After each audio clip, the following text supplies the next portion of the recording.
Isang magandang gabi ang ipinapabot sa lahat, mga kapatid namin, gayon din sa aming mga bisita, at sa mga kapatid namin na naka-tie up ngayon sa Zoom.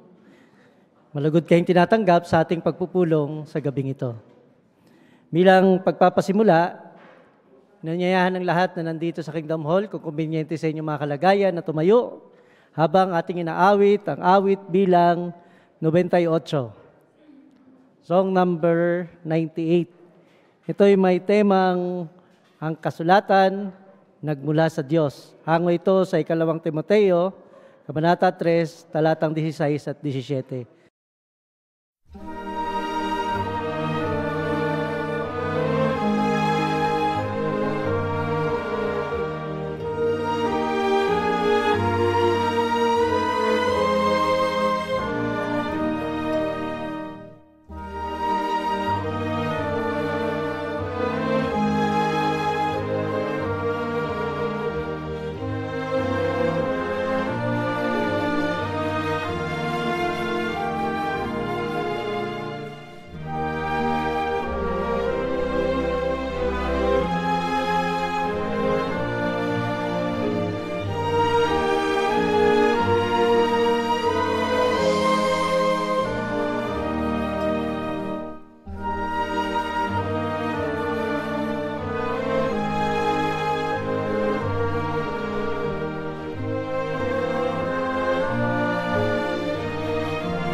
Ang pinakatemang teksto ng buhay at ministeryo sa linggong ito ay mula sa Kawikaan, Kabanata 21.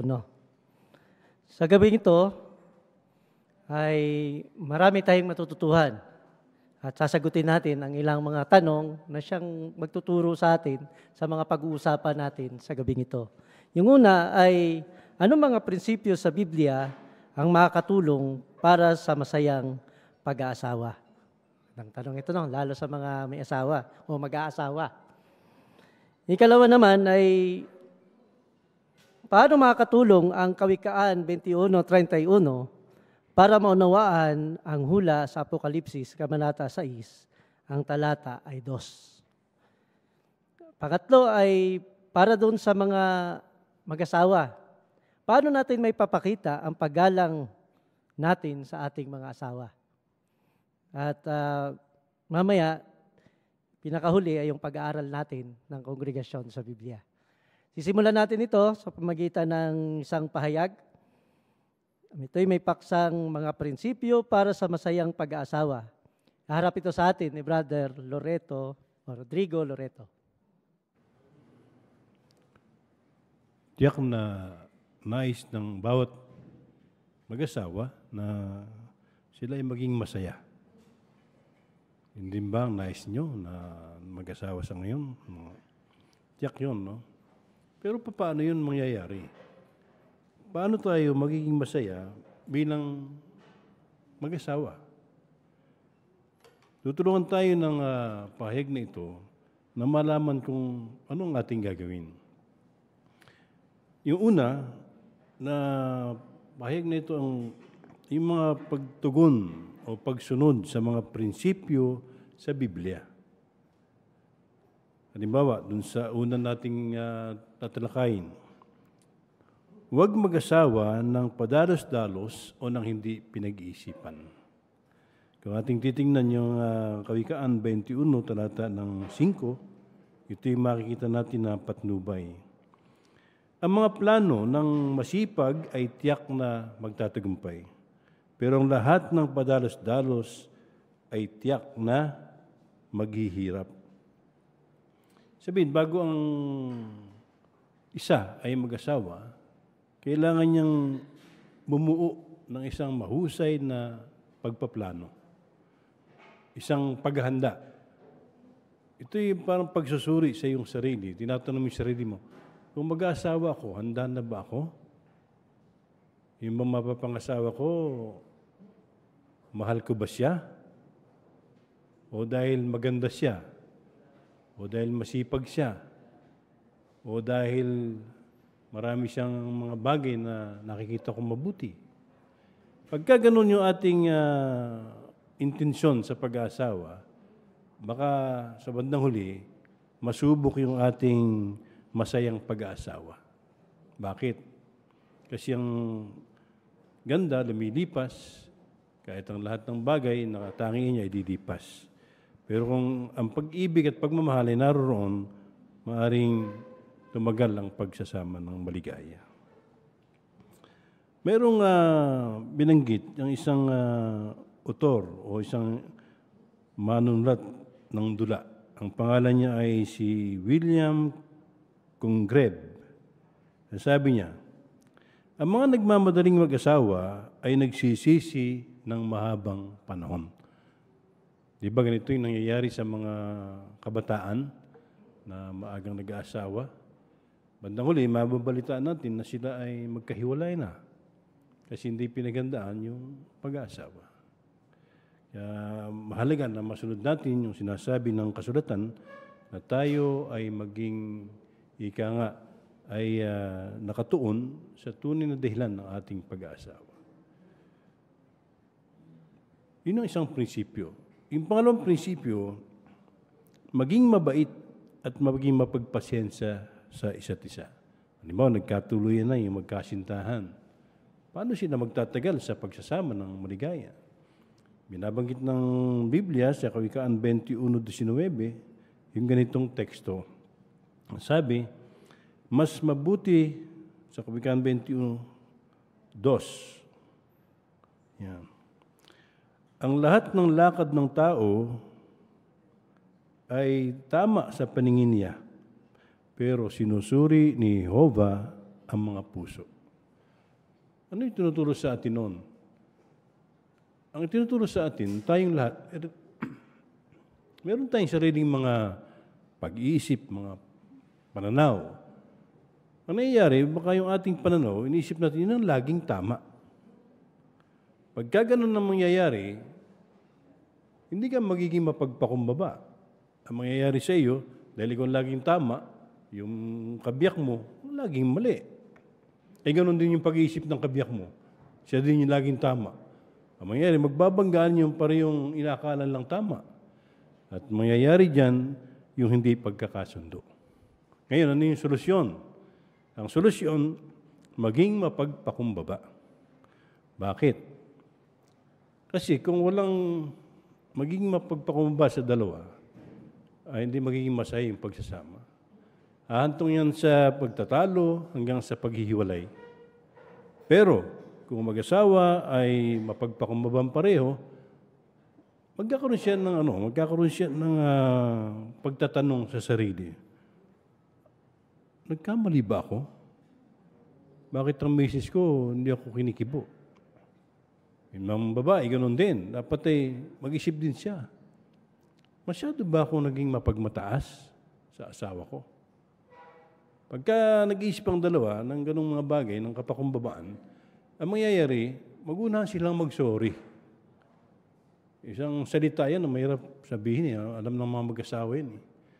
Yung wala pang asawa, baka madali lang mag-sorry. Pero yung nagsasama na sa isang bubong, yung mag-asawa, yung pagsasalita ng sorry, love, nagkamali ako. Mahirap yun. Bakit? Kasi mayroong pride. Mayroong kataasan sa isa't isa. Yung pagiging mapagpakumbaba, nagiging susi yan sa mag-asawa para sila ay mamuhay ng maligaya.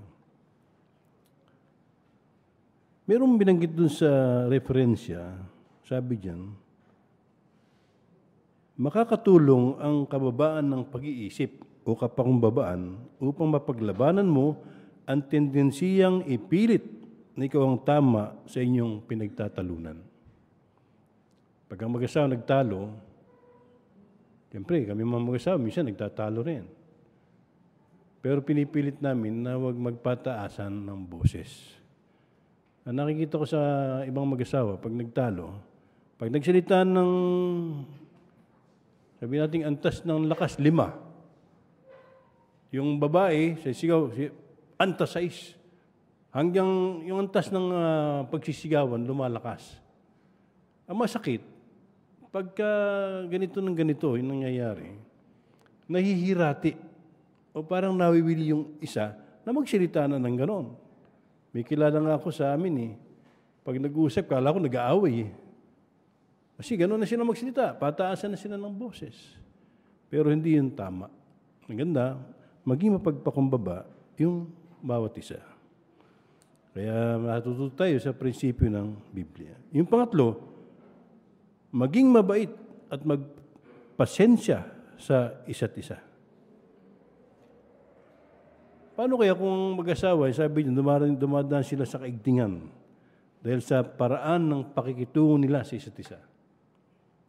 Baka yung paraan mo, inisip mong tama, hindi naman pala. Baka yung paraan ng isa, sabi niya, tama, ito ang gawin mo. Hindi rin pala tama. Kaya ang binabanggit ng binasa natin kanina, dapat ay yung dalawa ay pumunta doon sa pag-ugit mismo ng salita ng Diyos. Kung kayo, para kayong dalawang abogado, at kung may pag-uusapan kayo, sasabihin mo, ito yung sinasabi ng Biblia na tingnan natin, baka nagkamali ka rito. O di mapagninilayan ng bawat isa. Sa halip na yung kanilang ginagawa ay puro pagtatalo. Dapat ang magandang gawin, maghanap ng solusyon. Ano ba problema natin? Ba't tayo nagtatalo? Pera. Dalasan pera eh. Anong gagawin natin? Magsigawan tayo? Wala tayong pera? Marami tayong bayarin? Di ba dapat ang mag-asawa, ang pag-uusapan lang, atakihin nila yung problema. Hindi atakihin yung personal ng mga individual. O ito yung problema natin, pera. O, ilagay natin sa lamesa, ito yung pera. Wala tayong pera. Kunwari lang, may pera tayo. Wala tayong pera. Ano gagawin natin? O sige, tingnan natin. Baka pwede tayong magbenta ng ilang gamit natin. Para na sa ganun, makakuha natin yung pangailangan natin. Wala tayong gamit eh. Naibenta na natin nun. O baka naman may mga kaibigan tayo na pwedeng magpahira muna sa atin pansamantala. Sabihin, na yung problema, na-atake nyo. Hindi kayo nag-aatakihan sa isa't isa. Pag kayo nang ginagawa, ang magiging resulta, magiging maligaya ang pagsasama ng mag-asawa. Kaya makita natin, mayroon diyang binanggit na teksto. Ito, babaeng binanggit dito eh. Mas mabuti pang tumira sa ilang kaysa makasama ang asawang babae na mahilig, makipagtalo at madaling mainis. Yung mga lalaki, ganoon kayong ngumiti kasi may mga lalaki na mas maingay pa sa babae. Di ba? Nakita natin na yung mga tinuturo sa atin ng Biblia, dapat yung dalawa nagkakatuwang. Parin sila na nag-iisip na maging mapagpakumbaba, maging mapagpasensya sa isa't isa. Pag yun ang ginagawa ng mag-asawa, sila sigurado magiging maligaya dahil ang Diyos mismo na Yehova ang ginawa nilang gabay para sa kanilang pagsasama. Maraming salamat, Brother Loreto, sa nakapagpapatibay na pahayag na yon. Tiyak na malaki may tutulong nito ng mga kapatid, yung mga simulain ng Biblia para kapag kaplano na mag-asawa at kapag may asawa na ay magiging maligaya. Ngayon naman ay pagkakataon natin na makapagbigay ng ating mga pinaghandaang komento sa 30 seconds or mas maikli. Ito yung bahagi ng spiritual na hiyas. Iharap naman ito sa atin ni Brother George Moyo. Bago natin sagutin ang tanong at sagot sa spiritual na hiyas, babasahin muna natin ang Kawikaan, Kabanatang 21, Talatang 31. Sister Ruth Trinal. Inihahanda ang kabayo para sa araw ng labanan, pero ang kaligtasan ay mula kay Jehova. Maraming salamat po. Ang tanong po ay, paano makakatulong ang tekstong ito para maunawaan ang hula sa Apokalipsis, Kabanatang 6, Talatang 2? Brother Rabanes. Nakatulong ang tekstong ito na maunawaan na kahit anak ng Diyos, si Jesus, ang nakasakay sa puting kabayo na nabanggit sa Apokalipsis 6:2 na may korona at pana at handa sa pagsupil sa mga kalaban. Pero ayon sa huling bahagi ng teksto sa Kawikaan 21:31, kay Jehova pa rin nagmula ang tagumpay sa labanan. Maraming salamat po, Brother Rabanes. Amen pa? Okay, sa pangalawang tanong, sa pagbabasa ng Biblia para sa linggong ito, anong espiritual na hiyas ang nagustuhan niyo po, mga kapatid? Sister Sarah Gumila.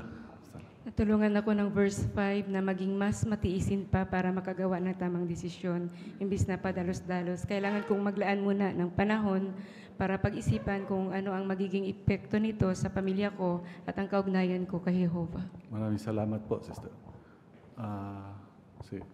Sister, ungking ko muna po. Dito po sa talatang 1, pinakikita dito na pwedeng gamitin ni Jehova ang banal na espiritu para magbago ang isip ng mga tagapamahala para matupad ang kanyang layunin. Tulad nung nangyari nung panahon ni Ezra, iniutos ng hari na bumalik ang mga Hudyo sa Jerusalem para maitayong muli ang templo. Salamat po. Sister Kamarig mo.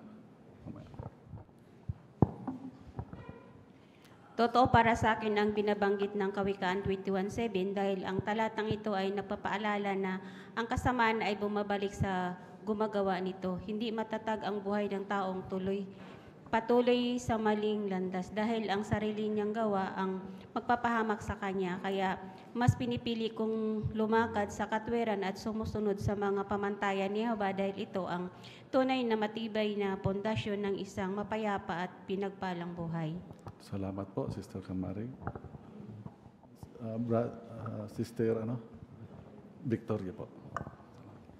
Natutunan ko po sa Kawikaan 21:5, magkaroon ako ng espiritual na tunguhin lalo na sa panalangin at sa pagbabasa ng Biblia para hindi ako mabigo sa aking buhay espiritual. Salamat po. Sister Awa muna. Sa 21:30, ipinaunawa po sa akin ng tekstong ito na anumang payo na salungat sa Biblia, ito po ay walang halaga. Tanging ang Diyos ni Jehovah lang po ang nagtataglay ng pinakasukdulang antas ng karunungan at laging kapakinabangan ang kanyang payo. Kaya sa kanya lang po ako aasa at mapagpakumbaba kung patuloy na kikilalanin siya sa pamamagitan po ng patuloy na pag-aaral ng Biblia. Maraming salamat po, Sister Awao. Kay Brother Relox po muna. Binanggit po sa talatang 27 na ang mga handog na binibigyan natin na may masamang motibo ay kinasusuklaman ng ating Diyos na Jehovah. Kaya tinuturuan po ako ng konteksto nito sa research guide na ang pagsunod sa utos nating Diyos na Jehovah ay mas mabuti pa kaysa sa mga handog o hain. Kaya hindi po nasusukat yung mga maraming handog kung ang motibo naman ay masama. Kaya ang mas mahalaga at nagpapasaya sa ating Diyos na Jehovah ay ang pagsunod sa kautusan niya. At isa nga dito po yung pagiging abala sa gawaing pangangaral. Maraming salamat po. Brother Alcantara po. Sa Kawikaan 16 po ay sinasabi rito, yung sinungaling na dila ay ito pala'y singaw na naglalaho at ito ay nakamamatay na bitag. Gaano ba kasama ang pagsisinungaling? Kung gayon, nakakasama ang pagsisinungaling, hindi ba't ang isang kasinungalingan ay maaaring magligtas sa iyo o ikaw ay magkaroon ng maparusahan o maakusahan? So, balit ano ang mangyari kung ang kasinungalingan ay nalantad? At kapag ang pinagkawikaan ng kasinungalingan mo ay ang iyong asawa, maaaring mabunga ito ng malubhang galit at problema. Kaya sinasabi ng Kawikaan 26:6, ang kayamanang nakuha gamit ang sinungaling na dila ay gaya ng singaw na naglaho, isang nakamamatay na bitag. Sa ibang pananalita, maaring ang kasilungan ay panandalian lamang na gaya ng singaw, isang nakamatay na bitag. Kung ikaw ay naniniwala ka sa kasinungalingan ito, ay mabibitag ka ni Satanas. Salamat po, Brother. Sister Homok, Minsan po hindi natin nasusunod yung ating mga schedule o natatapos yung ating mga gawain. Kaya maganda po yung payo sa verse 5, yung mga plano ay tiyak na magtatagumpay. Kaya pinapayuhan po tayo sa teksto na gumawa ng espesipikong mga plano. Maganda po yung tip sa reference. Kung isusort natin yung malalaking trabaho sa maliliit, sa mahirap, sa mas madadali, mas masusubaybayan natin yung mga nagagawa natin at tiyak na matatapos natin ang mga ito. Salamat, Sister.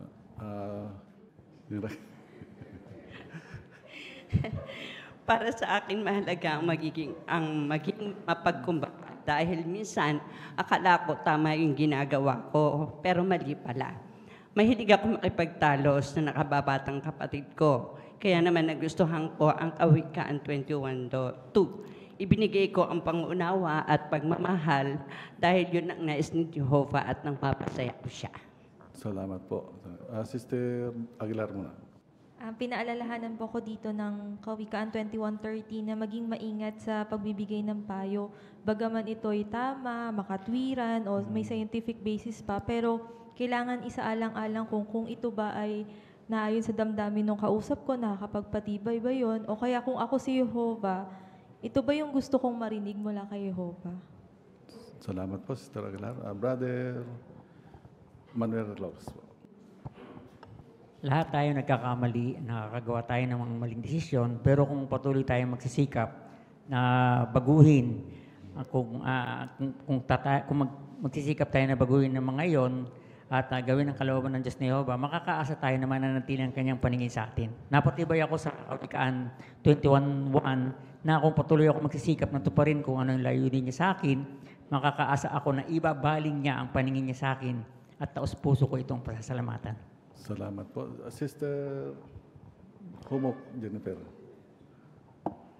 Pahalagahan ko po yung verse 2 kasi dito pinapakita po na tayo bilang mga tao ay laging tama sa paningin natin yung ating lakad, lalo na pag may mga problema, baka mauna po natin yung sarili nating paningin. Pero sinasabi dito na kailangan nating suriin ang nilalaman ng Biblia upang sa gayon, sabi dito ay sinusuri ni Jehovah ang mga puso. Kaya yung mga motibo natin, pwede nating i-check kung tama ba ito mula sa Biblia. Kaya yung pagbabasa po ng mga salig Biblia, ang mga publikasyon ng Diyos na Jehovah ay napakahalaga. Salamat po. Isa na lang po, si Brother Awao. Sa talatang 23, maganda yung sinabi ron sa study guide niya na yung simpleng pagsasalita lang kahit hindi ka galit o hindi ka natatakot, nakakapagpataas ng presyon. Kaya liwanag na ang payo ng Biblia sa tekstong ito na hindi lang ito para sa spiritual na kapakanan natin, pati rin sa physical. Kaya talagang makikinabang tayo kapag sinuri nating mabuti yung mga sinasabi ng Biblia. Salamat. Isa na lang po, si Brother Amora. Sa Kawikaan 21:17 po, hindi naman magiging malungkot ang buhay natin kung iwas tayo sa mga masasama na uri ng paglilibang. Sinasamba po natin si Jehovah ng masaya, pero gusto ko rin naman po na ma-enjoy ang pagiging kabataan. Pero may babala rin po ang Biblia tungkol dyan. Ang mahilig po sa kasayahan ay mauwi sa kakapusan. Ibig pong sabihin, kung ang paglilibang ang pinaka-focus sa aking buhay, hina ako sa aking espiritualidad. Kaya mas mabuting sundin ko po yung mga prinsipyo sa Biblia sa pagpili ng mga libangan. Marami naman po ibang paraan para maging masaya at makakatulong sa akin at hindi makakasama. Maraming salamat po sa inyo mga kapatid. Sa lahat ng mga nagkumbinto, pinasalamatan mo namin. Balik po tayo sa chairman. Maraming salamat, Brother Moyo, at kayo din sa mga kapatid na nagbigay ng kanilang nakapagpapatibay na mga komento. Ngayon naman ay sasaraduhan natin yung bahagi ng kayamanan mula sa salita ng Diyos sa pamamagitan ng pagbabasa ng Biblia. Ang magbabasa ng Biblia ay babasahin sa atin ang Kawikaan, Kabanata 21, talatang 1 hanggang 18. Ang bababasa sa atin ay si Brother Enrique Aguilar. Ang puso ng hari ay gaya ng dumadaloy na tubig sa kamay ni Jehovah. Ibinabaling niya iyon saan man niya gustuhin. Ang lahat ng lakad ng tao ay tama sa paningin niya, pero sinusuri ni Jehovah ang mga puso. Ang paggawa ng tama at makatarungan ay mas gusto ni Jehovah kaysa sa hain. Ang mapagmataas ng mga mata at mayabang na puso ang lamparan ng masama, at ang mga ito ay kasalanan. Ang mga plano ng masipag ay tiyak na magtatagumpay, pero ang lahat ng padalos-dalos ay tiyak na maghihirap. Ang kayamanan nakuha gamit ang sinungaling na dila ay gaya ng singaw na naglalaho, isang nakamamatay na bitag.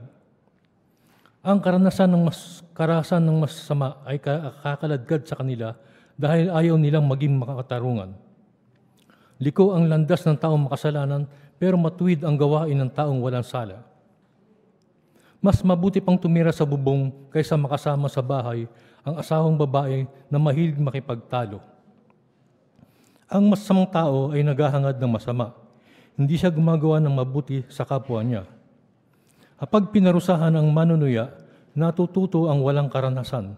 At kapag nagkaroon ng kaunawaan ang taong marunong, nadaragdagan ang kaalaman niya. Tinitingnan ng matuwid ang bahay ng masama, ibinabagsak niya ang masasama para mapahamak sila. Ang nagtatakip ng tenga kapag dumaraing ang mahirap ay hindi pakikinggan kapag siya naman ang tumawag.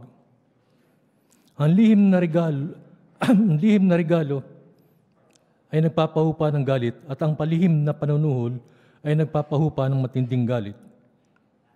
Ikinatutuwa ng matuwid ang pagkilos ng may katarungan, pero ayaw na ayaw ito ng mga gumagawa ng masama. Ang taong lumilis mula sa daan ng kaunawaan ay makakasama ng mga patay. Ang mahilig sa kasayahan ay maghihirap. Ang mahilig sa alak at langis ay hindi yayaman. Ang masama ay pantubos para sa matuwid at ang taksil ay pantubos para sa tapat.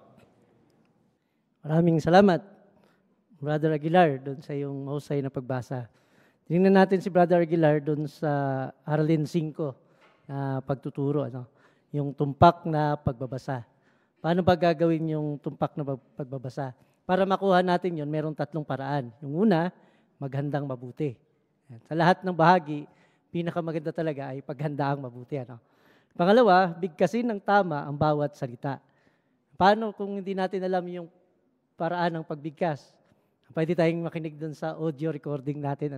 Kasi yung Bible natin, merong audio recording yan. Pwede natin pakinggan kung paano yun binigkas. At yung pangatlo, magsalita ng malinaw. Kung sinubaybayan ninyo si Brother Aguilar dun sa kanyang pagbabasa, nakikita natin yung malinaw na paraan ng kanyang pagbasa. Merong tinuturo sa ating mga kapatid, binabanggit dito sa ating pagtuturo na dapat ay huwag tayong yumuko. Bakit? Kasi once na yumuko tayo sa pagbabasa, maiipit yung ating vocal cord. At kapag ka naipit yun, hindi natin mabigkas ng tama yung mga salita na ating binabasa. Kaya maganda talaga kapag nagbabasa tayo ng Bible, nakataas yung Bible para hindi maipit yung ating lalamunan. Maraming salamat, Brother Aguilar, doon sa iyong mahusay na bahagi. Ngayon naman ay tutungo tayo doon sa ikalawang seksyon ng ating pagpupulong, ang maging mahusay sa ministeryo. Pupunta tayo doon sa ika-4 na may bahagi, pagpapasimula ng pakikipag-usap. Ang maghaharap sa atin ito ay si Sister Glenda Mariano, ang kanyang kapartner naman ay Sister Kimberly Cayago. Tao po, magandang umaga. Ay, ano po yun? Hi Kim, ikaw ba yan? Dito ka na rin pala sa Amparo? Kayo po pala yan, ate. Opo, dito na po kami sa Amparo. Dito rin po kayo nagbabahay-bahay? Oo, Kim. Sige po, tuloy po muna kayo. Salamat. Pasensya na po, medyo magulo pa po. Kakalipat lang po kasi namin at yung pag-aayos po, pakonti-konti lang po gawa ng marami po kaming trabaho sa buong maghapon. Ito nga po, meron pa po kong mga tinatapos. Nako, mukhang busy-busy nga kayo. sobra po ate. Gusto rin naman po namin yung ganito na marami pong natatanggap na trabaho para po makaipon. Pero sobrang nakaka-stress po kasi lagi po kami naghahabol ng oras, ng mga deadlines, kaya madalas po wala po kaming pahinga. Talagang ang nakaka-stress ang ganyang sitwasyon. Pero maraming salamat, Kim, sa pagiging mapagpatuloy mo. Ganon din sa pagsasabi mo ng mga nararamdaman mo. Alam mo ba, Kim, may nakatulong sa aking praktikal na prinsipyo ng Biblia na para maharap o mabawasan ang aking stress. Yan, sana makatulong din ito sa iyo. I-share ko sa iyo. Mababasa ito dito sa Ecclesiastes 4:6. Sabi dito, mas mabuti ang sandakot na pahinga kaysa sa 2 dakot na pagpapakapagod at paghahabol sa hangin. Ibig sabihin nito, Kim, kapag subsub ka sa trabaho, baka hindi ka na masyahan sa resulta ng pagpapakapagod mo at baka wala ka na ring natitirang oras at panahon para ma-enjoy mo ang pinagpaguran mo. Totoo nga po yan sa amin ate dahil sa sobrang trabaho talagang minsan hindi na po namin na-enjoy yung mga pinagpagura namin. Ang galing naman po kasi yung Bible po may mga payo siya na nakakatulong po sa panahon. Tama ka, Kim. At kahit libu-libong taon na ito isinulat, talagang maaasahan pa rin natin ang mga payo ng Biblia. Dahil isang maibiging Diyos ang naglaan nito sa atin para tayo ay makinabang at mapabuti. Kaya Kim, sa susunod gusto ko pang i-share sa iyo ang iba pang mga payo at mga pangako ng Diyos sa hinaharap na mababasa sa Biblia. Sige po ate, pwede naman po. Siguro po linggo na lang para siguradong nandito po kami. Salamat po sa share niya, magagamit po namin yun. Salamat din, Kim. Sige, balikan kita. Maraming salamat, Sister Mariano at Sister Cayago, doon sa inyong mahusay na bahagi. Tingnan natin si Sister Mariano doon sa mahalin ng mga tao, yung paksa na mabait doon sa bullet 3. No? Magpakita ng empatya. Paano ba natin gagawin ito mga kapatid?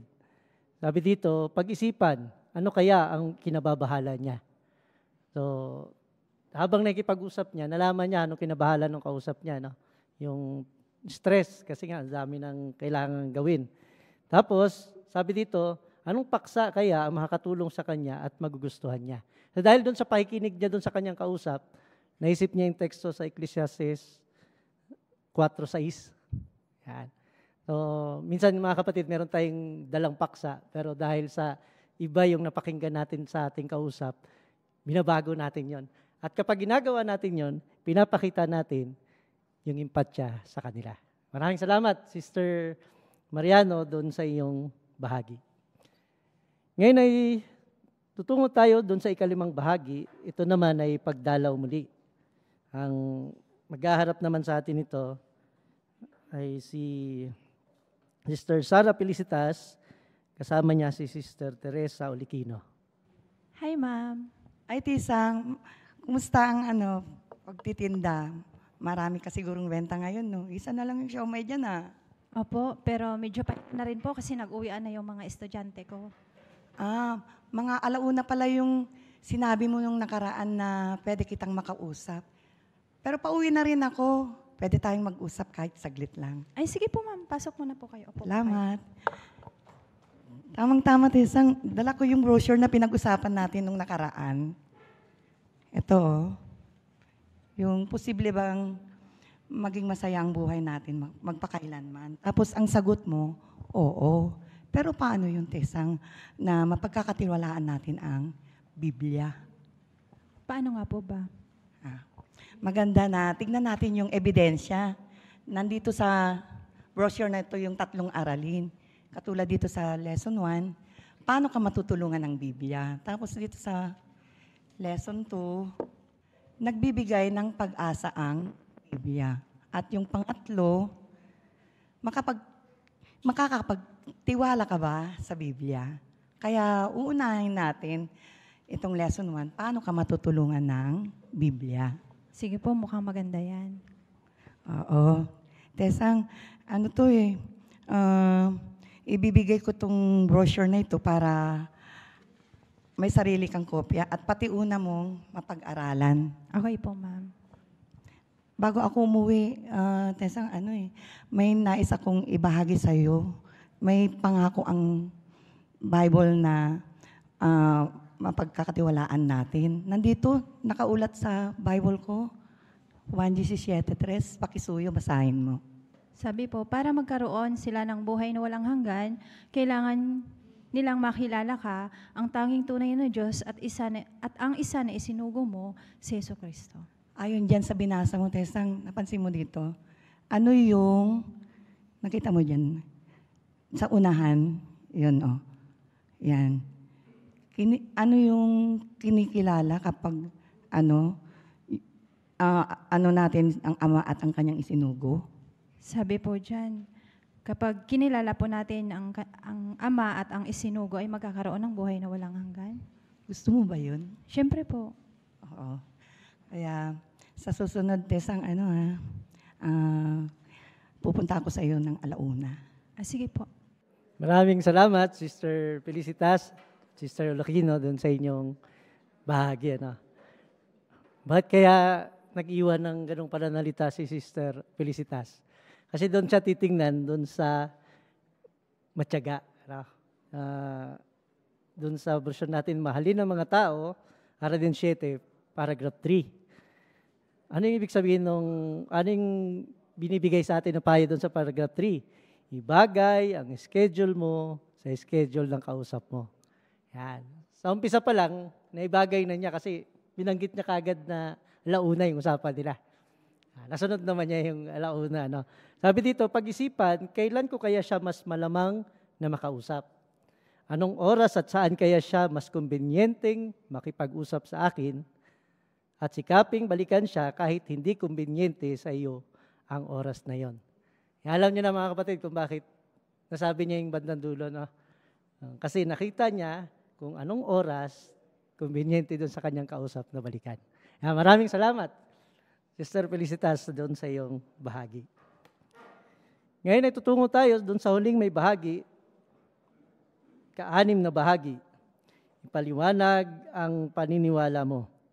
Iharap ito sa atin ni Sister Irene Pahilagot at ang kanya namang kapartner ay si Sister Gladys Alcantara. Kamusta na po, Ate Gladys? No, nakaraan po, ang saya nung pag-uusap natin, kaya na-miss ko po kayo agad eh. Ako rin, na-miss din kita. Pero yung last time na pag-uusap natin, Irene, naalala ko, ano nga bang pangmalas ninyo sa diborsyo, kayong mga saksi ni Jehovah? Kasi, di ba, relevant issue to at maski sa social media, pinag-uusapan to. Tama-tama po, Ate Gladys. Nag-research po ako dun sa jw.org. Talakayin po natin dito sa karaniwang tanong. Na-share ko po sa inyo yon, no? Para masagot po natin, gagamit po tayo mismo ng Bible. So basahin po natin yung ulat ng Mateo 19, 5, 6, and 9. Diyan po sa download na Bible nyo. Pakisuyo po. Sabi rito, dahil dito ay iiwan ng lalaki ang kanyang ama at ina at mamumuhay kasama ng kanyang asawang babae at ang dalawa ay magiging isang laman. Sa 6, kaya hindi na sila dalawa kundi isang laman, kaya ang pinagsama ng Diyos ay huwag paghiwalayin ng sinumang tao. Tapos dito sa 9 sabi, sinasabi ko sa inyo na ang sinumang dumidiborsyo sa kanyang asawang babae, malibang dahil sa sexual na immoralidad at mag-asawa ng iba ay nangangalo niya. Salamat po sa pagbasa. Kaya kung mapapansin niyo po yung binanggit dyan sa 6, sinabi po ba dyan na maghiwalay yung mag-asawa? Hindi. Ang sabi, ang pinagsama ng Diyos ay huwag paghiwalayin ng sino mang tao. Tama po, no? Ang pag-aasawa po ay dapat panghabang buhay na pag-aasawa ng isang lalaki at ng isang babae. At sexual na immoralidad lang po ang tanging basihan para sa diborsyo. Na yun lang po yung sinasang-ayunan ng Bible. Kasama ba dito ay rin yung pangangalo niya? Opo, gaya po nung nabasa natin dun sa talatang 9. Pero baka maitanong niyo po, Ate Gladys, kung tinutulungan ba ng mga saksi ni Jehovah na ang mag-asawa kapag magkakaroon sila ng problema. Diyan po sa article ay may nabanggit po na tulong. May 3 pong bagay na binanggit yan. Pwede pong pakibasa ninyo. Ang sabi rito, makakatulong daw ang mga publications, yung mga pulong at ganoon din yung mga elders. Tama po, no? Salamat po. Talakayin po natin isa-isa. Yung publication po, may mga artikulo po sa jw.org na pwede po nating i-research, may kinalaman sa buhay mag-asawa. At ganoon din naman po sa mga pagpupulong. Ito po yung pulong namin sa Kingdom Hall, sa kongregasyon. Tinatalakay po dito din yung mga practical na tulong ng Bible para sa buhay mag-asawa. At higit sa lahat po, yung tulong ng mga elder. Yung mga elder po, sila po yung nangunguna mismo sa kongregasyon. Tinutulungan po ng mga elder ang mga mag-asawa na maaring magtawag po sila ng pansin ng mga ilang teksto. Gaya po nung binanggit ng Efeso 5:22 hanggang 25. Okay lang po ba, Ate Gladys, na pakibasa? Salamat po sa pagbasa, Ate Gladys. No? Ano po yung napansin niyo sa payo na binanggit ng Efeso? Ang sabi ay kailangan yung asawang babae ay magpasakop sa kanyang asawang lalaki. At ganun din, pinapayuhan din naman yung mga asawang lalaki na patuloy na mahalin nila ang kanilang mga asawang babae. Ang ganda naman ng payo ng Bible na to, Irene. Opo, ate, kasi yung payo po na yan ay mula mismo sa Diyos na Jehova. Pero pag nagpapayo po yung mga elders sa kongregasyon, hindi po nila pinipilit o hindi po nila, kung hindi nila susundin yung mga payo na to.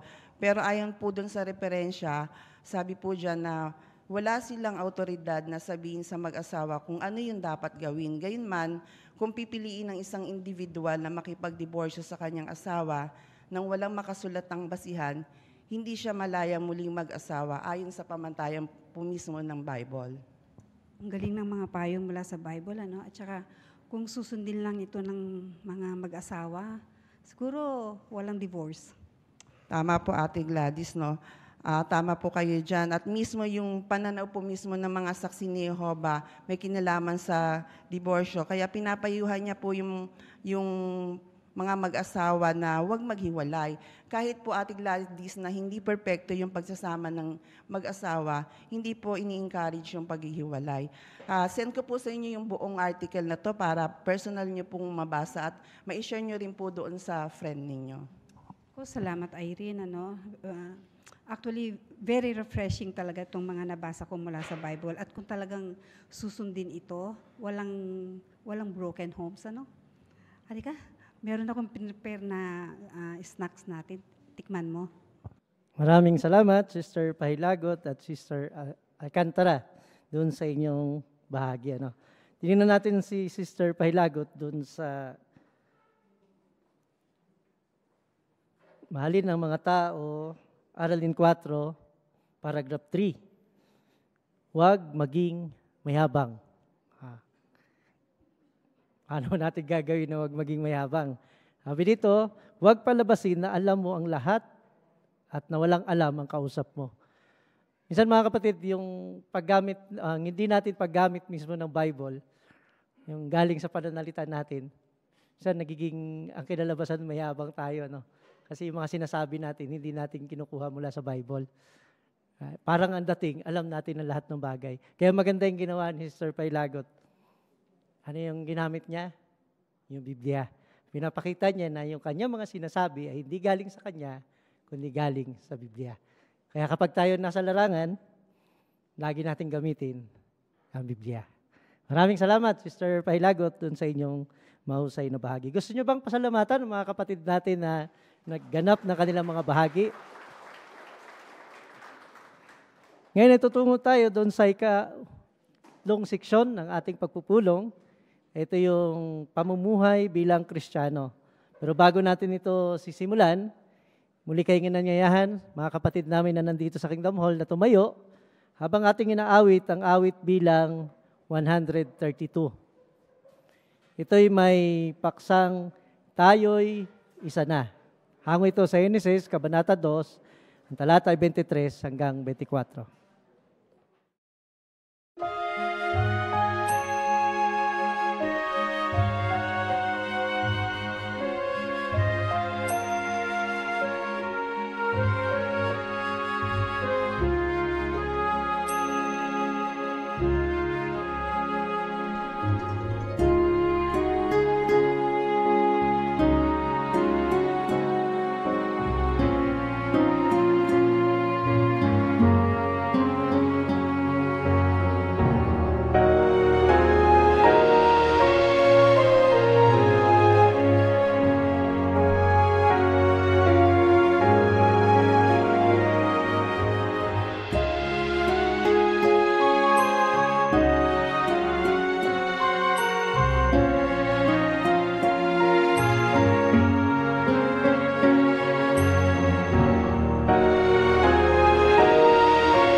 para sa ating mga may asawa, paano kaya natin may papakita ang paggalang sa ating mga asawa? Sasagutin yan ng paksa na magpakita ng paggalang sa asawa mo. Magtatalakay sa atin ito ay si Brother Julius Homok Jr. Naalala nyo ba mga kapatid, ang panatang ito sa isang kasalan? Ang ganitong sabi, ako si na kumukuha sa iyo upang maging pinakasalang asawa, upang ibigin, pakamahalin, at taimtim na igalang. Bagamat yung panatang ito ay binabanggit o sinasambit ng asawang babae, pero kapit po ito sa kanilang dalawa, sa asawang babae at asawang lalaki. Bukod sa ibigin at pakamahalin, napansin nyo kung ano yung kasama sa panatang ito? Taimtim na paggalang. Ano kaya yung magiging epekto kung susundin o hindi susundin ng mag-asawa yung panatang ito? O, tingnan natin yung prinsipyo ng Biblia. Basahin natin. Unang Pedro 3:7. At yung babasahin lang natin ay yung huling bahagi ng teksto. Unang Pedro 3:7. Ganito ang sabi, para hindi mahadlangan ang mga panalangin ninyo. Anong itinuturo nito? Kapag ang mag-asawa ay hindi nagpakita ng paggalang sa isa't isa, nakakaapekto po ito sa kaugnayan nila kay Jehovah. Kaya sa mapapanood nating video, tutulungan yung mga mag-asawa kung paano nila maipapakita ang paggalang sa isa't isa. At pagkatapos, meron tayong mga tatalakayin na mga tanong. Pakisuyo po.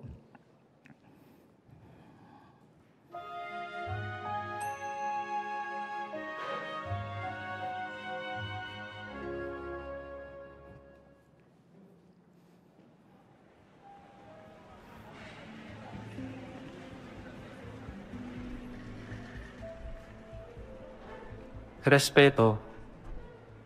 Nagsisikap tayo ng gusto para ipakita to sa iba. Pero baka hindi yan ginagawa ng iba sa atin.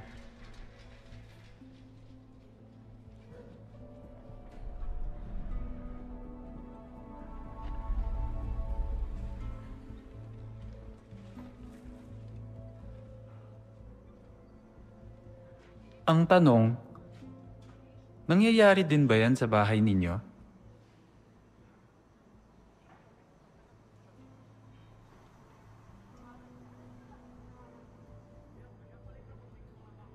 Kung oo, baka kailangan nating baguhin ang nakasanayan natin noong lumalaki tayo.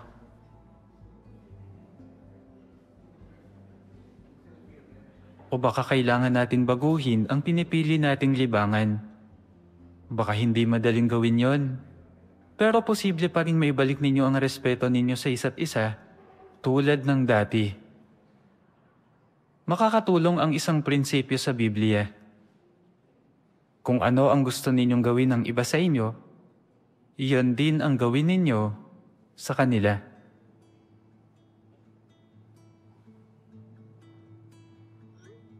Lalo nang kailangan na maramdaman ng mga asawang lalaki na nire-respeto sila.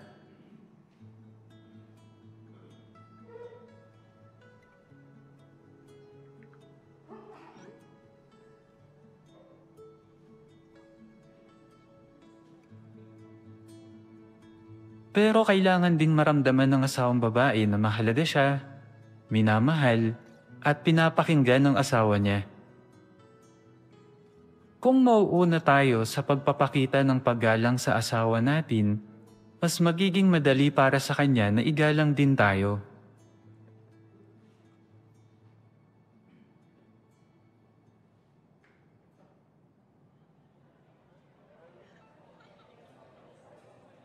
Lagi mo ding isipin kung ano ang magiging epekto sa asawa mo ng mga sinasabi mo.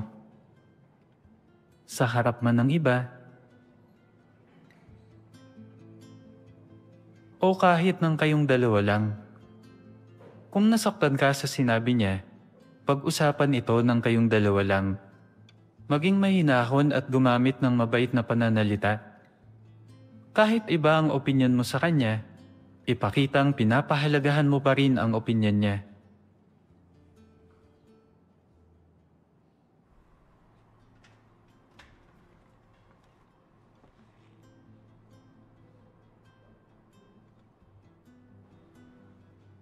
pahalagahan ang lahat ng ginagawa ng asawa mo para pangalagaan ng pamilya nyo. Maliit man yon o malaki.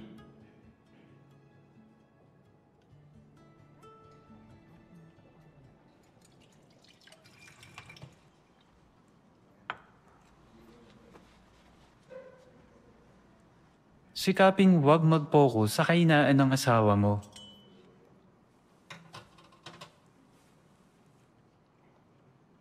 Komendahan siya, imbes na pintasan.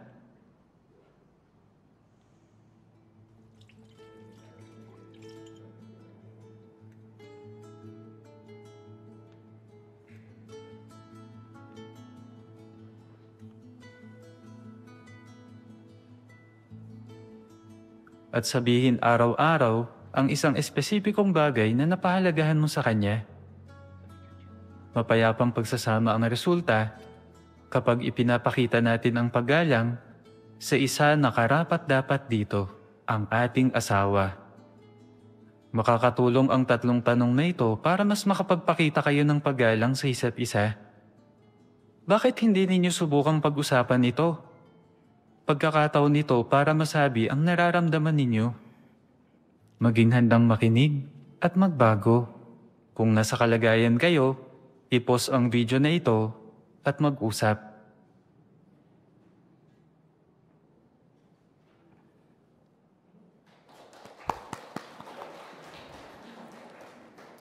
Ngayon sa unang tanong, bakit mahalagang igalang ng mag-asawa ang isa't isa? Sister Loreto, pakisuyo po.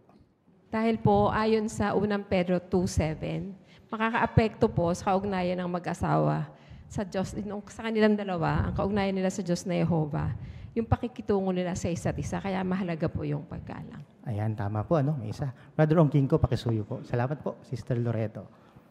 Kasama to sa panata ng mag-aasawa, igagalang. So, kikititiyakin ni Yehova na susundin natin yung pangako na yan. Tama po. Salamat po. Pakisuyo po kay Brother Alburo. Dito po sa may harapan. Pakisuyo. Dapat lang talaga na magkaroon ng paggalang kasi kung wala ito, magiging magulo. Tama, no? Okay, dun sa ikalawang tanong. Anong mga pagbabago ang kailangan nating gawin para maging mas magalang? Ayan, ano yung mga pagbabago na kailangan nating gawin? Brother Homok, dito po sa harapan. Maganda yung binanggit doon sa video na maaaring kung ano yung dinadahilan ng isa na kung ano yung kinalakhan niya, yun na siya. Kaya binanggit doon na baka maaaring nating baguhin yung mga nakasanayan natin habang lumalaki tayo. Ayan, tama po. Yung isa, yung ikalawa, may binanggit doon sa video. Pakisuyo po kay Brother.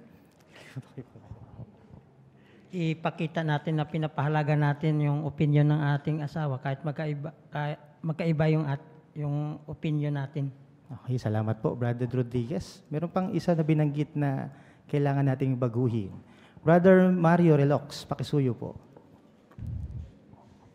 Huwag natin tignan yung kahinaan ng ating asawa, bagkus tignan natin yung kanyang mga magagandang nagagawa sa atin. Ayan, salamat po. Sister Amora, pakisuyo po. Sa video po, nakita natin na naaaliw yung sister sa pinapanood niya na TV, nagtatampok ng kawalan ng paggalang sa asawang lalaki. Baka may mga TV series din po tayo na pinapanood na kagaya nito.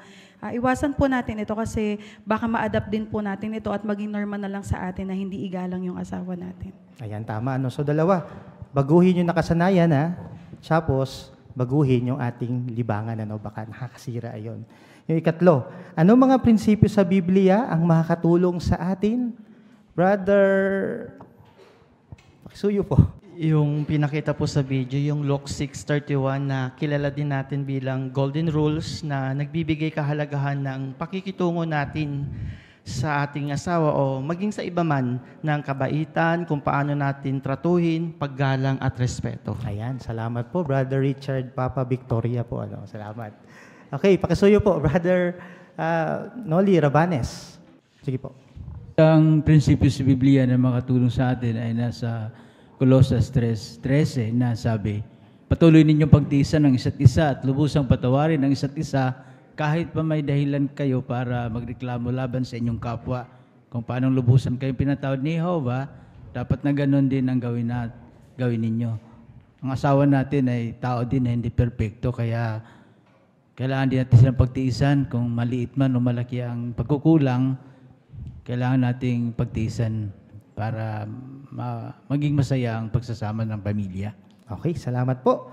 Doon sa sunod na tanong, ano ang mga pwede mong gawin para maipakita ang paggalang sa asawa mo? Maraming paraan na nakita natin sa video, mga kapatid. Pwede tayo magbanggit ng ilan. Sige po, Brother Alcantara. Sa video po kanina na naghugas so yung isang brother, tapos nakita ng asawa niya, medyo hindi yata magaling yung paghugas. So, hindi niya pinintasan, kundi binigyan pa ng komendasyon. Ayun, napakaganda nun, ano? Okay, meron pa. Brother Doom, pakisuyo po sa likod. Para nga maipakita, nire-respeto natin yung asawa natin. Huwag tayong gumawa ng sarili nating desisyon. Pwede kang magtanong muna sa asawa mo kung sumasang-ayon ba siya o hindi. Sa decision mo, magpapakita yun na ginagalang mo siya. Salamat po. Brother, kasuyo po kay Brother Carlos. Salamat, Brother Doom. Tama po yan. Doon sa dulo ng video, merong fine prints na pwede natin tignan. Yung gumising natin na magazine bilang 6, 2016 edition. Napakaraming mungkahi doon kung paano tayo magpapakita ng kabutihan sa ating asawa. Ayan, binigyan tayo ng tip ni Brother Carlos. Pakisuyo po, Brother Pahilagot. O kaya kapag kaharap ang iba, wag natin siyang hiyain o sabihin yung kanyang mga kahinaan. Ayan. Paano kapag nasaktan tayo? Ano yung magandang pinayo sa atin nung napanood nating video, mga kapatid? Ano yung dapat gawin ng mag-asawa? Sister Loreto. Pag nasaktan po, dapat pag-usapan. Kausapin yung asawa na silang dalawa lang talaga. Ayan, napakaganda. Ano? Okay, meron pa po. Sister Porsyun Kula. Pakisuyo po. Lagi pong magbibigay ng komendasyon sa ating mga asawa at i-appreciate yung kanyang mga ginagawa, maliit man o malaki. At sabihin yun sa kanya specifically para nang sa ganon, mas lalo siyang ma-motivate sa lahat ng mga ginagawa. Ayan, salamat po. Ano? Okay, dito tayo sa huling tanong. Bakit dapat kang mag-focus sa magagandang katangian ng asawa mo? Brother Amora, Ace. Masaya at mapayapang pagsasama ang resulta kapag ipinakita natin yung paggalang. Tama, ano? Napakaganda, ano? Sister Amordum, pakisuyo. Kapag nag-focus tayo dun sa magagandang katangian ng asawa natin, hindi lang tayo magiging masaya, magiging maganda yung pagsasama ng inyong mag-asawa at mapagpapasensahan mo siya. Naalala ko po yung pahayag na kung nahihirapan tayong gawin ito, pwede pala nating subukan na isulat yung 3 magagandang katangian ng asawa natin. Pwede natin isulat dun sa likod ng picture yung magagandang katangian niya at laging tingnan yung picture na yon para maalala mo kung bakit siya yung pinakasalan mo. Ayan, salamat po. Napakaganda, no? Naalala niyo yung 3 tanong doon, mga kapatid? O, pwede po nating itanong yun sa ating mga asawa para makatulong yun para maging maganda ang pagsasama ninyong mag-asawa. Okay, mga kapatid, mga asawang lalaki, asawang babae, wag na wag po natin kakalimutan na ang pangunahing saksi sa ating panata ay ang ating Diyos na Jehovah. Kaya tuparin natin ito. Kaya para maging masaya ang pagsasama ng mag-asawa, ano yung dapat gawin? Una, magpakita ng paggalang. Balik natin sa chairman. Maraming salamat, Brother Homok, dun sa mahusay na pangasiwa sa bahaging yun. Ngayon naman, itutungo tayo dun sa huling bahagi ng ating pagpupulong, ang pag-aaral ng kongregasyon sa Biblia. Tatalakay sa atin at mangasiwa sa pag-aaral na ito ay si Brother Reynold Tuason. Magpapatuloy tayo mga kapatid sa ating Congregation Bible Study at narito na tayo sa pinakahuling chapter ng ating aklat na ito na pinag-aaralan sa kongregasyon.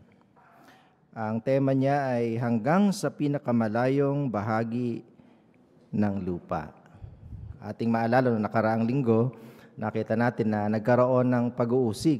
Dahil sa pag-uusig na yun, ay nagkahiwa-hiwala yung mga Kristiyano, pero hindi naging hadlang yon para sila ay magpatotoo dun sa mga lugar na napuntahan nila. At yan ay nangyari din naman sa makabagong panahon. May mga pinag-usig na bilanggo, pinadala sa ibang lugar, pero sila ay nagpatotoo roon. Kaya yun ay patunay na talagang lubusang nagsisikap magpatotoo noon ang mga yung unang siglo mga Kristiyano at gayon din naman sa panahon natin sa ngayon. Sa ngayon, pag-uusapan natin mga kapatid kung paano pinagpapala ni Jehovah yung gawain natin ngayon at kung paano ito pinagpala noong unang siglo, nung panahon ni Apostol Pablo. Kaya dito tayo sa para po 16-17 sa subtopic na saganang pinagpala ni Jehovah. Muli kayo ay nanyahang makibahagi sa ating talakayan sa tanong at sagot na pagtalakay. Ang ating tagabasa ng para po ay si Brother Aaron Trabanca. Atin siya pakisuyuan na basahin ng 16 at 17. Pakisuyo. Tiyak na pinagpala ni Jehovah ang mga Kristiyano noon. Si Pablo at ang iba pang nagtanim at nagdilig, pero ang Diyos ang patuloy na nagpapalago. May kita sa mga ulat sa aklat ng mga gawa ang katibayan ng paglagong ito na resulta ng pagpapala ni Jehovah sa gawaing pagpapatotoo. Halimbawa, patuloy na lumaganap ang salita ng Diyos at tuloy-tuloy ang pagdami ng alagad sa Jerusalem. Habang lumalaganap ang gawaing pagpapatotoo, ang lahat ng alagad sa buong Judea, Galilea at Samaria ay nakaranas ng isang yugto ng kapayapaan at napatibay, at habang namumuhay sila ng may takot kay Jehovah at tumatanggap ng pampatibay mula sa banal na espiritu, patuloy silang dumarami. Sa Antioquia ng Syria, narinig kapwa ng mga Hudyo at ng mga mamamayang nagsasalita ng Grego ang katotohanan mula sa mga saksing may lakas ng loob. Ayon sa ulat, sumakanila ang kamay ni Jehovah.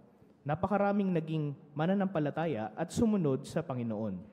Tungkol sa higit pang pagsulong sa lungsod na ito, mababasa natin, ang salita ni Jehovah ay patuloy na lumalaganap at marami ang nagiging mananampalataya. At dahil sa puspusang pagpapatotoo ni Pablo at ng iba pa sa gitna ng mga hintil sa makapangyarihang paraan, patuloy na lumaganap at nagtagumpay ang salita ni Jehovah. Ang tanong natin mga kapatid, anong katibayan ng pagpapala ni Jehovah sa gawaing pagpapatotoo ang makikita sa aklat ng mga gawa? Sister Tuason, pakisuyo. Yung paglago ng gawaing pagpapatotoo. Ayan, salamat sa tuwirang sagot. Yung paglago ng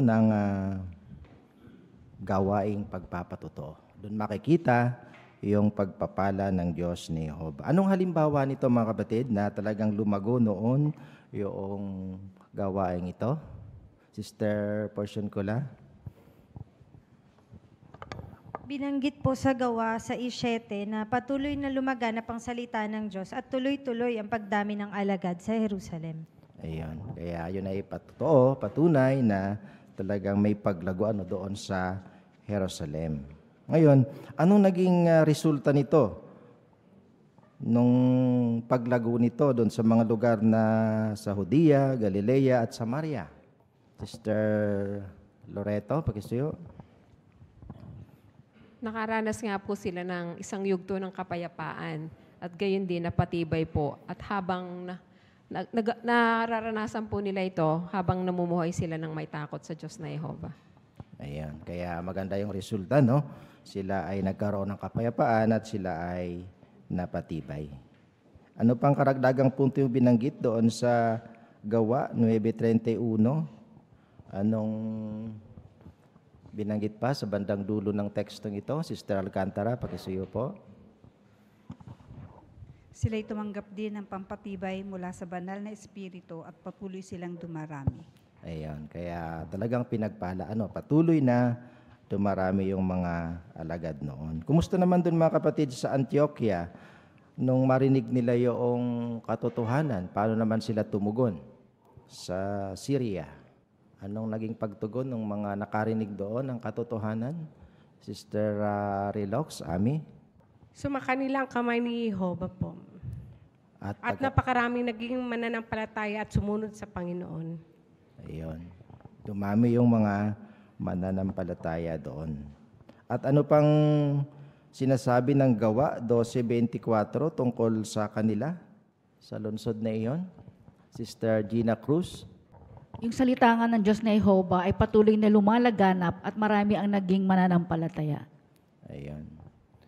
Kaya talagang nakita yung paglago at pagpapala ng Diyos sa gawain noong panahong iyon. Yung Gawa 19:20, anong binanggit? Anong punto doon? Sister Moyo, pakisuyo. Raila. Yung patuloy na lumaganap at nagtagumpay ang salita ni Jehovah. Ayan. Salamat. Kaya nakita natin mga kapatid na talagang mayroong pagpapala ng Diyos na Jehovah yung pagsisikap na yon ng mga unang Kristiyano nung panahon ni Apostol Pablo. Ngayon, tungo tayo dito sa 18 at 19. Pakisuyo. Ang kamay ni Jehovah ay tiyak na sumasa atin din sa ngayon. Kaya naman, napakarami ng nananampalataya at nagpapabautismo bilang sagisag ng kanilang pag-aalay sa Diyos. Isa pa, sa pamamagitan lamang ng tulong at pagpapala ng Diyos, kung kaya natitiis natin ang pagsalansang. Kung minsan, ang matinding pag-uusig at matagumpay na naisasagawa ang ating ministeryo, gaya ng ginawa ni Pablo at ng iba pang mga Kristyano noon. Palaging nariyan ang Diyos na Jehovah para sa atin. Sa lahat ng pinagdadaanan nating pagsubok, laging nakaalalay ang walang hanggang mga bisig niya. Tandaan din natin na hinding-hindi pababayaan ni Jehovah ang kanyang mga lingkod, alang-alang sa kanyang dakilang pangalan. Halimbawa, dahil sa patuloy na pagpapatotoo ni Brother Harald Ab, ibinilanggo siya ng mga Nazi sa kampong piitan sa Sachsenhausen noong digmaang Pandaigdig II. Noong Mayo 1942, pinuntahan ng Gestapo sa bahay ang kanyang asawang si Elsa. Kinuha ang kanilang anak na babae at inaresto si Elsa. Ibinilanggo si Elsa sa iba't ibang kampo. Isang napakagandang aral ng natutuhan ko sa matagal kong pagkabilanggo sa mga kampong piitan sa Germany, ang sabi ni Sister Ab. Napatunayan kong kayang-kaya kang palakasin ng Espiritu ni Jehovah kapag nasa ilalim ng matinding pagsubok. Bago ako naaresto, may nabasa akong liham ng isang sister na nagsasabing kapag nasa ilalim ng matinding pagsubok, malaki ang nagagawa ng Espiritu ni Jehovah para manatili kang kalmado. Naisip kong parang sobra naman yata iyon. Pero nang ako na mismo ang dumanas ng pagsubok, napatunayan kong tama siya. Ganoon nga talaga ang nangyari. Hindi mo iyon maintindihan hanggat hindi mo nararanasan. Pero iyon mismo ang naranasan ko. Sa letter A, bakit tayo makakatiyak na sumasa atin ang kamay ni Jehovah? Ayan. Merong ilang punto, ibigay ang isa. Pakisuyo. Brother Alcantara. Makakatiyak po tayo na sumasa atin ang kamay ni Jehovah dahil sa napakarami na nananampalataya at nagpabautismo bilang sagisag ng kanilang pag-alay sa Diyos na Jehovah. Ayun, salamat po. Kaya patotoo yun, talagang nariyan yung kamay ng Diyos na Jehovah sumasa atin. Marami nagpapabautismo taon-taon na nanampalataya. At ano pa, Sister Carlos, Pinky, sa Mother's Room? Natitiis po natin ang pagsalansang at kung minsan pa nga ay ang matinding pag-uusig. Ayun. Kaya pinapakita talaga na nariyan yung kamay ng Diyos na Jehovah sumasa atin. Ano yung magandang punto rito sa Deuteronomio 33:27? Na kapag papatibay sa atin. Brother Ronking ko, pakisuyo. Laging nakasuporta sa atin. Sa English, binityo yung kanyang basic na walang hanggan nakasa ilalim So, palagi tayo aalalayan ni Jehovah ano man yung harapin nating mga hamon. Kaya magandang isipin natin to. Nandyan palagi ang kamay ni Jehovah. Salamat po. At mayroon ding binabanggit dito sa dalawang teksto pa, sa unang Samuel 12:22 at saka Awit 94:14. Ano yung punto doon na maganda ring pag-isipan natin? Sister King ko po, pakisuyo. Pinakita po dito na hindi tayo pababayaan ng Diyos na Jehova alang-alang sa kanyang pangalan. Ayun. Kaya talagang napaka-encouraging yung puntong yun, mga kapatid, na hindi pababayaan ni Jehova yung kanyang bayan alang-alang sa kanyang pangalan. Ngayon, tingnan natin yung letter B.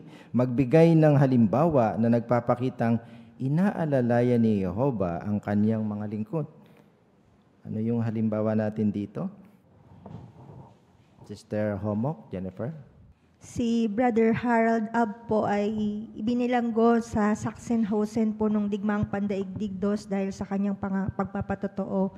At kinuha din po yung kanyang anak na babae at yung kanyang asawang si Elsa ay ibinilanggo po sa iba't ibang kampo.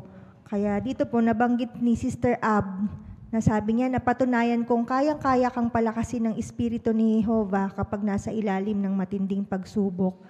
Nung nabasa niya po yung liham ng isang sister na nasa ilalim ng matinding pagsubok, sabi malaki po yung nagagawa ng Espiritu ni Jehova para manatiling kalmado.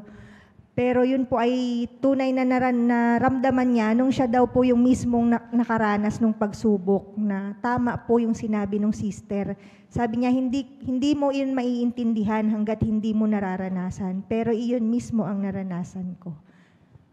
Okay, salamat sa karanasan iyon. Meron pa kayong gustong idagdag din, mga kapatid?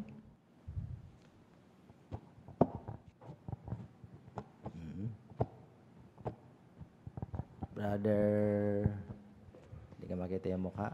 Brother Cerces. Natutunan ko po dito sa karanasan ni Brother Harold na inihahanda na tayo pagdating ng pagsubok ay kaya na natin gawin kung mapaharap man sa ganung pagsubok.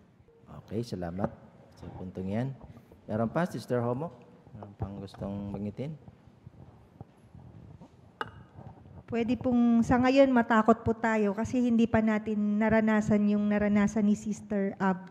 Pero doon po sa binanggit na karanasan, talaga palang hindi po tayo iiwan ng Diyos na Jehova kasi nandun po yung tulong niya, yung banal na espiritu para palakasin po tayo at maging kalmado kapag nasa ganun na po tayong kalagayan. Okay, salamat. Kaya para bang hindi niya ma-appreciate nung una yung bagay na nabasa niya, pero nung maranasan niya, talagang napatunayan niya na totoo pala to, na talagang nariyan ang tulong ng Espiritu ng Diyos na Jehova. Okay, kaya nakita natin, mga kapatid, na si Jehova ay talagang inaalalayan niya ang kanyang mga lingkod sa panahon natin ngayon. Tungo tayo dito sa subtopic na patuloy na lubusang magpatotoo, para po 20. Nagtatapos ang aklat ng magawa sa pagsasabing si Pablo ay masigasig na nangangaral ng kaharian ng Diyos. Dahil nakabilanggo siya sa bahay, hindi siya makapangaral sa bahay-bahay sa Roma. Pero patuloy pa rin siyang nagpatotoo sa pamamagitan ng pangaral sa mga pumupunta sa kanya. Sa ngayon, ang ilan sa mahal nating mga kapatid ay nakabilanggo rin sa bahay, marahil ay nakaratay sa higaan dahil sa sakit o nakatira sa mga nursing home dahil sa katandaan, sakit o kapansanan. Pero naroon pa rin ang kanilang matinding pag-ibig sa Diyos at ang pagnanais na magpatotoo. Ipinapanalangin natin sila at hinihiling sa ating Ama sa Langit na sana'y may makausap silang mga individual na gustong matuto tungkol sa Kanya at sa Kanyang kamanghamanghang layunin. Ano ang ginawa ni Pablo noong nakabilanggo siya sa bahay? At paano nito mapapatibay ang ilan sa ating mga kapatid? Yan, sa unang tanong, ano raw yung ginawa ni Pablo? Nakabilanggo siya sa bahay. Brother Moran, pakisuyo. Noong nakabilanggo po si Pablo sa bahay, nawalan po siya ng opportunity na makapagbahay-bahay. So, anong nangyari po, yung mga nagpupunta po sa kanya, yun po yung pinapagtotoohan po niya. Okay. No? At paano nito mapapatibay ang ilan sa ating mga kapatid? Paano? Sister Homok, Mariel? Meron din po tayo mga kapatid na parang nakabilanggo rin sa bahay. Marahil po nakaratay sila sa higaan dahil po sa kanilang sakit o nakatira sila sa mga nursing home dahil sa katandaan, sakit o kapansanan. Pero gaya ni Pablo, nakakapagpatotoo din po sila. Kaya napapatibay po sila kasi dahil po sa kanilang matinding pag-ibig kay Jehova at yung pagnanais po nila na magpatotoo at mangaral. Okay, no? Kaya meron din kayong mga kalagayan, no? Para naka-house arrest yung mga kapatid nito, hindi sila makapagbahay-bahay. Pero yung karanasan ni Pablo ay talagang nakapagpapatibay sa kanila. Anong pwede natin gawin sa kanila? Sister Moyo, pakisuyo. Ipanalangin po natin sila at hilingin sa Diyos na Jehovah na sana may makausap sila mga individual na gustong matutungkol sa Kanya at sa Kanyang kamanghamangang mga layunin. Ayan, pwede pala natin gawin yun mga kapatid, ano? Para sa kanila. Ayan, napakagandang halimbawa yung inilaan ni Apostol Pablo tungkol sa bagay na ito. Tuloy natin mga kapatid sa 21. Karamihan sa atin ay pwedeng makibahagi sa ministeryo, sa bahay-bahay at sa iba pang aspekto ng paggawa ng alagad. Kaya gawin natin ang lahat para magampanan ang ating papel bilang mga tagapaghayag ng kaharian. Ano pat nagpapatotoo hanggang sa pinakamalayong bahagi ng lupa. Ngayon na ang panahon para lubusang makibahagi sa gawaing ito. Yamang kitang-kita na natin ang tanda ng presensya ni Kristo. Huwag nang mag-aksaya ng panahon. Sa ngayon, dapat na lagi tayong maraming ginagawa para sa Panginoon. Bakit ngayon na ang panahon para lubusang makibahagi sa gawaing pagpapatotoo? Sister Kalimlim, pakisayo po. Dahil sa nakikita natin yung tanda ng presensya ni Kristo, kaya gawin natin na wag nang mag-aksaya ng panahon na dapat lagi tayong maraming ginagawa sa Panginoon. Ayan. Salamat. Sister Pailagot, pakisuyo. At marami pong paraan na ginawa ang samahan ngayon na gawain natin. Andyan yung pagbabahay-bahay, andyan yung mga cart witnessing, metropolitan witnessing, at iba't ibang uri ng pagmiministeryo. Kaya dapat nating suportahan po ito. Okay, ano. Brother Abanes, salamat sa komentong yun. Isa pang tanda na ngayon na ang panahon na lubusan tayo makibahagi sa gawaing pagtutoo ay yung nakaulat sa Mateo 24:14 na ang mabuting baligtad ng kaharian ay mapaabot sa pinakamalayong lugar ng lupa. Nasa 240 countries na tayo. Tiningnan ko po sa tiningnan ko na ang mga bansa sa daigdig ay nasa 250 lang, mahigit, mga 252. So ilan na lang yung hindi napaabutan, ang iba doon napaabutan, hindi nabilang lang doon sa report na 240. Kaya nakita ko na ito na talaga, kasi ang sabi doon sa 24:14 ng Mateo na pagkatapos mapaabutan ang liblib ng mga tao sa buong lupa ay darating ang wakas. So, malapit na talaga ang wakas, kaya panahon na para maging masigasig sa pangangaral. Salamat po sa puntong yan. Meron pang gusto banggitin si Brother Relox? Binanggit din po sa 1 Corinto 15:58 na kailangan maging matatag tayo, yung hindi tayo natitinag sa gawain pangangaral dahil alam po natin na hindi po masasayang yung pagod natin para sa Panginoon. Okay po. Kaya nakita natin mga kapatid na talagang ngayon na yung panahon para lubusan tayo na magpatotoo. Tulad nung pamagat ng ating aklat. Ano? Tuloy natin sa 22, sa huling para po. Habang hinihintay nating dumating ang dakila at kamanghamanghang araw ni Jehovah, maging determinado tayong patuloy na lubusang magpatotoo ng may lakas ng loob at katapatan. Marami pa tayong makikitang mga tao na buong pananabik na tatanggap sa salita, gaya ng mga taga-Berea. Kung gayon, patuloy nawa tayong magpatotoo hanggang sa marinig na natin, wika nga, ang mga salitang mahusay, mabuti at tapat kang alipin.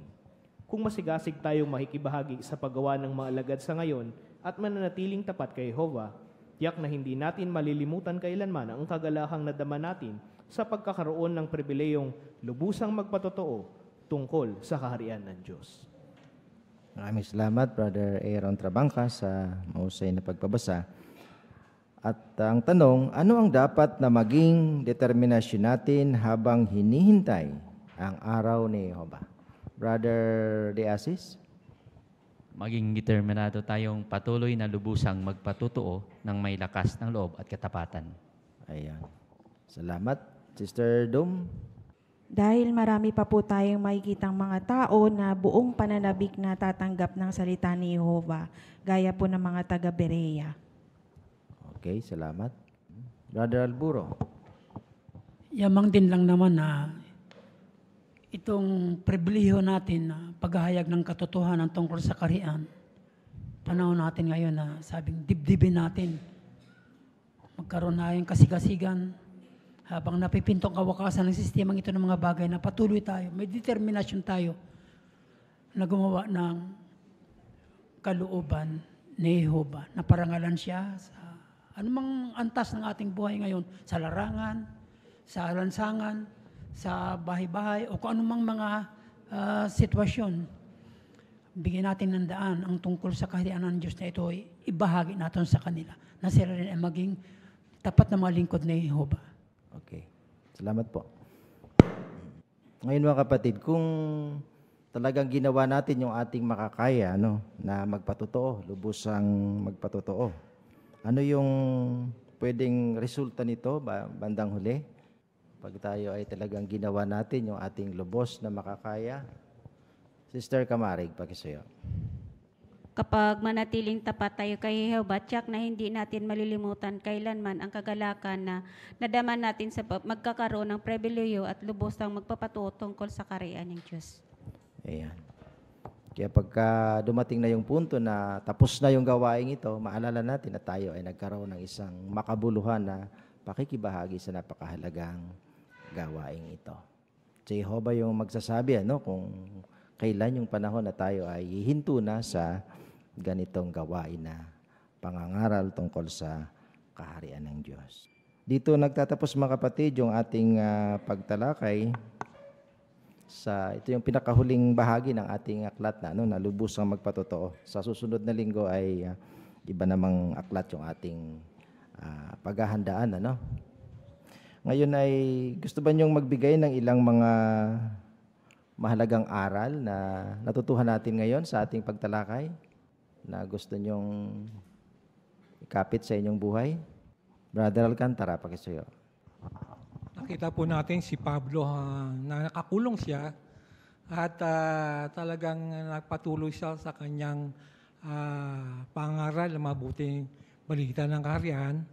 At ganoon din tayo, pwede na din nating tularan si Apostol Pablo na maski anong may mga nakakagambala sa atin o hindi tayo nakakalabas na paggawa ng kalooban ng Diyos, ay ipilit natin dahil yan yung pangako natin sa Diyos na Jehovah na ipangaral ang mabuting balita. Salamat po. Sister Aguilar, pakisuyo. Totoo pong hindi madali ang pagiging Kristiyano, pagiging lingkod ni Jehovah, kasi marami pong mga sakripisyo, problema. Pero binanggit po dito, yung natutunan ko, yung sa Deuteronomio 33:27, na laging nariyan si Jehovah, lagi siyang tutulong sa atin. Okay, salamat. Meron pa, Brother Rabanes? Hindi po nalilimitahan kung anong kalagayan natin upang maipangaral ang mabuting balita dahil ang Diyos na Jehovah ay kayang gawin, kaya tayong gawin kung ano tayo, kung nasa puso natin yung pagnanais na gawin ng kalooban niya. Gagawin ni Jehovah sa atin, bigyan tayo ng paraan o lakas upang magawa natin yung ating bahagi upang ipangaral ang kanyang salita. Salamat po. Brother Kingko. Gusto ko yung binanggit doon na ipanalangin natin yung mga nakakulong. Kadalasan sinasabi natin makapagtiis. Pero dito ay magkaroon sila ng pagkakataong may makausap din kamukha ng naging karanasan ni Apostol Pablo. May sama natin sa prayer natin sa ganitong paraan. Ayan. Pwede pa rin mga kapatid, yung ganong parang. Kaya sa kabuuan mga kapatid, nakita natin na talagang pinagpala ng Diyos na Jehovah yung gawain noon at sa ngayon ay talagang pinagpapala niya ito. At tayo naman ay may papel na gustong gampanan na maging lubusan sa ating pagpapatotoo sa mahalagang gawain ito. Balik tayo sa chairman. Maraming salamat, Brother Tuason, sa masiglang pangangasiwa sa pag-aaral ng kongregasyon sa Biblia.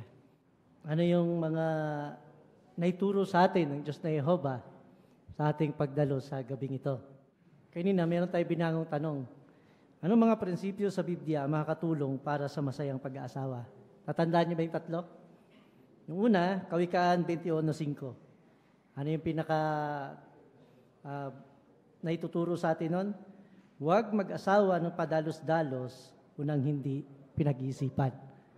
Pagka sa umpisa pa lang, mali na, tiyak yan, puro mali na. No? So sa umpisa pa lang, pag-isipan natin ang prinsipyong ito. Pangalawa, Kawikaan 21:4. Kapag may di pagkakasundo, maging mapagpakumbaba. Pangatlo, Kawikaan 21:19, maging mabait at mapagpasensya sa isa't isa. Paano nakatulong ang Kawikaan 21:31 para maunawaan ang hula sa Apokalipsis 6:2? Doon sa Apokalipsis 6:2, binanggit doon yung tungkol sa isang nakasakay sa kabayo na nagtatagumpay at patuloy na nagtatagumpay. So, makakatulong sa atin yung binanggit doon sa Kawikaan 21:31 na malaman na yung tinutukoy dito ay yung isa na isinugo ng Diyos na Yehova, si Jesus. No? Tinukoy siya rito na patuloy na makikipagdigma at binanggit dito na siya ay humayo, nananaig at upang lubusin ang kanyang pananaig. Para sa mga may asawa, paano natin may papakita ang paggalang natin sa mga asawa natin? Yung simulain sa Lucas 6:31. Gusto ng mga lalaki na maramdaman na nirespeto sila ng kanilang mga asawang babae. Pero binanggit din na kailangan din maramdaman ng mga babae na mahalaga sila, minamahal at pinapakinggan ng kanilang mga asawa. Kung mauuna tayo, binanggit doon, gawin mo ang gusto mong gawin sa'yo. Kaya kung mauuna tayong magpakita ng paggalang ayon sa teksto, mas madali sa atin o para sa atin at sa ating asawa na magpakita ng paggalang sa isa't isa. Ano naman yung aabangan natin sa susunod na linggo?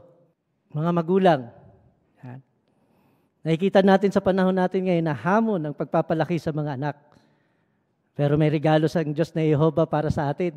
At next week natin yun, matatanggap. Ano yung mga yon? Merong dalawa, no? Yung isa sa paraan ng pahayag at yung isa naman ay talakayan. Yung unang paksa, mga prinsipyo para mahusay na mapalaki ang mga anak. At yung kalawa naman, yung talakayan, matyaga pero hindi sobrang maluwag. Kaya abangan natin ito para matulungan tayo nito kung paano natin mapalaki na mahusay ang ating mga anak. Tapos na. Gusto niyo ba pasalamatan mga kapatid ang lahat ng mga gumanap ng kanilang mga bahagi? Meron lang tayong mga ilang patalastas. Unahin ko itong sulat. Para sa kongregasyon, pagliham sa mga nakabilanggong kapatid.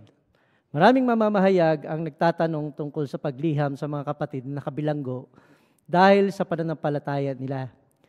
Walang kaayusan ang tanggapang pansangay para magbigay ng address ng mga kapatid na ito o para magpadala ng mga personal na liham, package o regalo para sa kanila.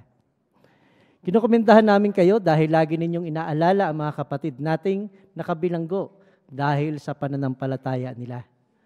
Noong unang siglo, malaki ang naitulong ng panalangin ng mga kapananampalataya sa mga nakabilanggong kapatid tulad ni na Pedro at Pablo. Tingnan natin yung ulat doon sa Gawa, Kabanata 12, ang talata ay 5. Gawa 12:5. Makita niyo na. Sabi dito, kaya nanatili si Pedro sa bilangguan, pero ang kongregasyon ay nananalangin ng marubdob sa Diyos para sa Kanya. Kaya yung panalangin na binanggit dito ng mga kapatid ay malaki ang naitulong sa kanila. Patuloy naman nating panalangin ang mga mahal nating kapatid na nakabilanggo, na nagtitiwalang bibigyan sila ni Yehova ng lakas para makapagtiis. Tatapusin natin ang ating pulong sa pamagitan ng pag-awit sa awit bilang 72. Niniyahan namin ang mga kapatid na nandito sa Kingdom Hall kung conveniente sa inyong mga kalagayan na muli ay tumayo habang ating inaawit ang awit bilang 72. Ito'y may temang inihayag ang katotohanan ng kaharian. Hango ito sa Gawa, Kabanata 20, talata ay 20 hanggang 21.